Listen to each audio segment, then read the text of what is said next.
Hello everybody, this is Mike from TCAT's Deep Vinyl Tracks. It is the day after Easter in April, and it is snowing outside. How wonderful. So today I wanted to come on and do a video based on a thread that was done by Alex. It's the 2022 experimental vinyl tag, and this is Alex's channel is called Motorik247. Motorik is Motorik, and the number 247. I would suggest go over and subscribe to his channel. I will leave a link in the description below, and join in on this really interesting tag that he put together, consisting of 8 questions. Could be a bit challenging for some of us. There's a lot of artists that I know of that are experimental, but I don't have a lot of that kind of music on vinyl, but I will show what I do have. And some of it you may have seen before.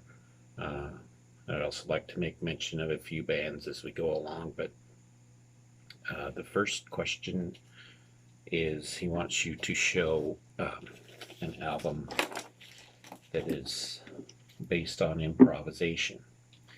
And I would like to show this Vangelis album, Invisible Connections. This Vangelis album was the only one released on the Deutsche Grammophon label, which is usually a label used by classical artists or classical recordings. This one is not very much like most Vangelis recordings. Now, he has done some minimalist and experimental music before. This one is probably his most experimental, and it is based around improvisation. He's playing all the instruments. It consists of 3 tracks: Invisible Connections, Atom Blaster, and Thermal Vision.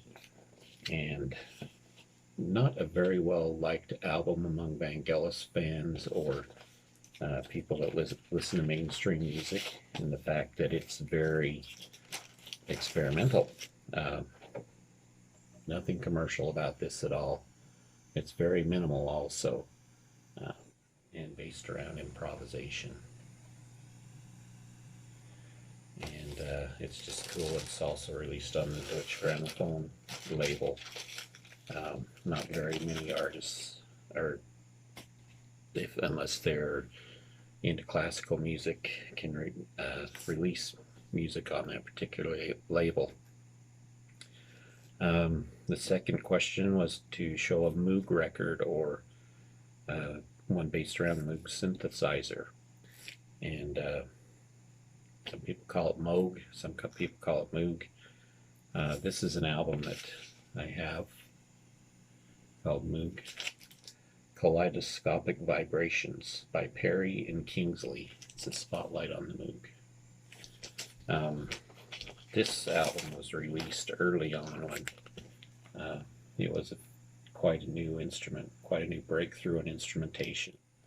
And there are some original compositions on here. There are also some covers like Strangers in the Night, the One Note Samba, Spanish Flea, Third Man Theme, Winchester Cathedral, Moon River, Mosquinata, and then there are a lot of original compositions on this one too.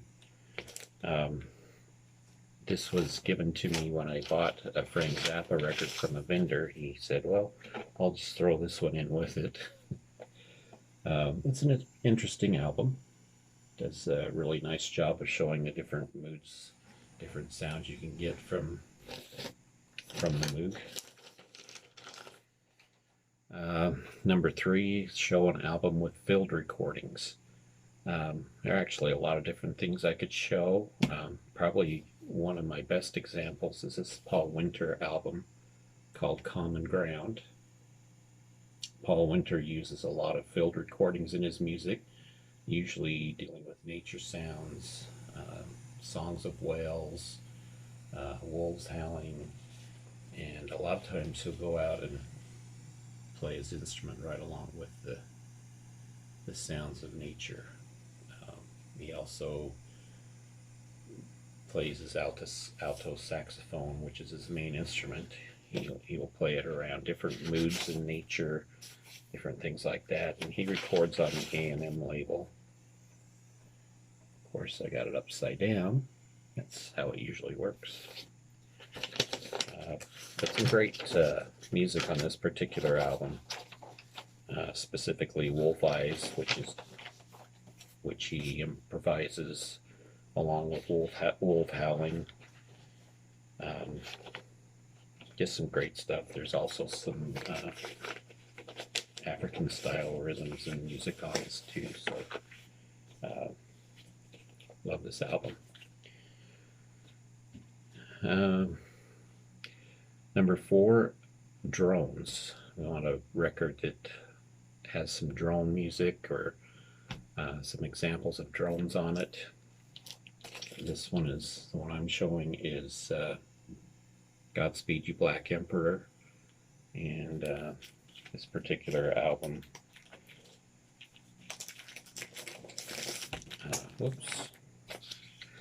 comes on a 12-inch, like so, but also has a 7-inch record along with it.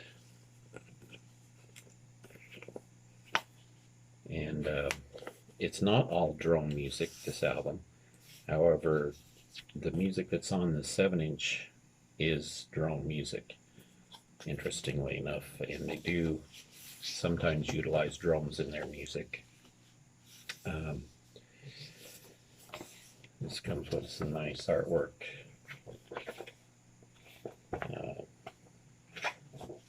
This just folds out to a long thing like that. Another interesting thing about this particular album is it's not played in a typical order. It's like the first thing, and the directions are here. The first thing you play is A1, which is on the regular sized album. The next song you play is B1, which is on the single. And then that's followed up by A2, which is the other side of the 12-inch. And then B2, which is the other side of the single. Or the 7-inch, not really a single, I guess. They've done a couple of albums like that. You have to kind of follow the direction that they want it to be played in to play it correctly. However, when it comes down to it, you can play it in whatever order you want. Here's the inside, the gatefold. But yeah, this, for those of you that don't like albums that are just nothing but a drone all the way through, this is a good one to look into. In that not the entire album is a drone, but only 2 of the tracks. So number 5 is to show an album or a track or something like that that has spoken word on it. The one I'm showing is actually a sound collage by Frank Zappa, Lumpy Gravy, and this is what he calls part 2 of his Civilization series. Now, there are parts of the Civilizations series that he's done. The other one being We're Only in It for the Money, and then there's Civilization Phase 3. They utilize spoken word to push the narrative of the entire thing forward, especially in Phase 3 of this series, which unfortunately I don't have on vinyl. But this one being Phase 2 also utilizes some spoken word along with other sounds, other instruments, just all melded together. And this is a reissue on his Barking Pumpkin Records.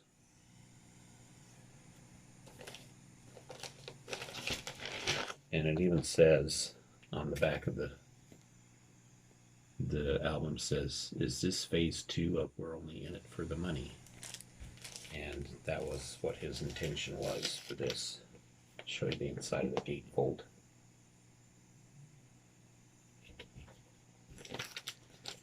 So it's some of Frank Zappa's experimental music that contains some spoken word.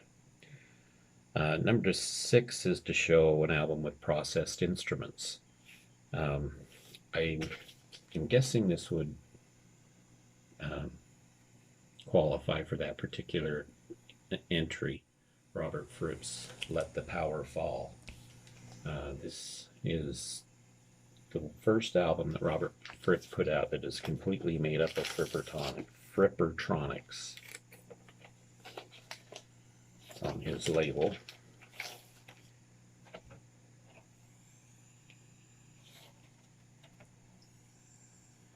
And Frippertronics is a style of music where he uses tape loops. He plays his guitar through a tape machine, then plays back the tape machine and records another loop over it, and continues on and on and on till he ends up with a full recording of the particular track. So it does involve some improvisation, but I'm guessing using the tape looping technique in that is part of his processing. I don't know if that would be considered that or not.